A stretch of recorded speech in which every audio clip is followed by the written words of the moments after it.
owner. I'm also a capitalist, and I believe in free markets. And I'm very proud to say that in today's environment, because I think capitalism has come under attack a lot. In Washington, a lot of the people on the left are blaming capitalism as a failure. And some of the people on the right are guilty of apologizing for what they say are the failures of capitalism. Not really. So, I kind of want to go into some of the details of that. Now, someone who would argue against free markets might say, well, we deregulated the banks, look what happened there. I mean, people are greedy, you have to regulate them to keep them in check. But deregulation is really only a part of it, you kind of have to look at the whole thing.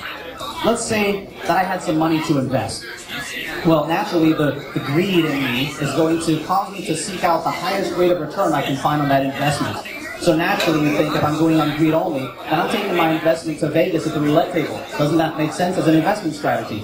I mean, if I pick the right number, I stand to gain 3,500% on that investment. But obviously, there's a problem with that strategy. So, you know, I kind of have to look at that whole thing there.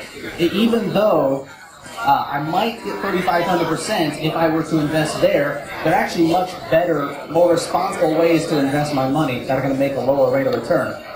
But now let's say I had a friend with a dollar bill printing press. Let's call him Alan or Ben or something like that. And he said, you know what? I think you got that nice. Let's say he said, Nick, you know what? If you invest your money and you come out ahead, I'm going to let you keep the earnings. But if you lose your investment, don't worry about it. I'll give it back to you.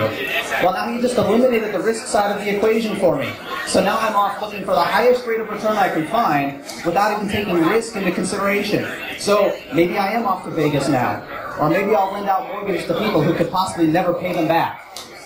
So the basic way to understand free markets is this. Party A has something that Party B wants. Party B has something Party A wants. And the free market is the mechanism that lets those two parties exchange voluntarily without forceful intervention by a third party. So in a free market, a third party can't say, you're not allowed to make that trade. And in a free market, a third party can't say, you can make this trade, but only under these conditions. And in a free market, a third party can't say, you can make this trade, but only if you give me my cut. So really, the only proper role of government in the transaction is to create an environment that allows for people to make exchanges as they see fit, such as, you know, potentially providing dispute resolution to the courts if